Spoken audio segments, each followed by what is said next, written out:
Ang gagawin na natin dito, i-harvest na natin siya para ma-transplant natin o ma-transfer natin sa ating grow bags. Okay, welcome pong muli.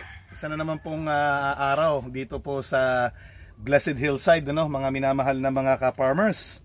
At sa araw na ito, atin pong itatransplant na po natin sa ating growing bag yung ating pong mga macro-propagated na mga plantlets, ng saging na saba natin na pinaparami natin.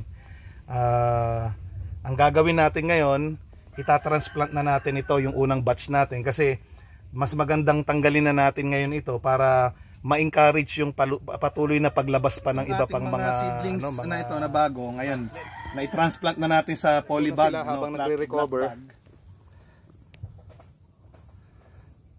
Okay. Ito pong muli si Pastor Dana Sarcon na nakasama nyo na naman po sa isang agricultural video documentation dito po sa Blessed Hillside Integrated Farm.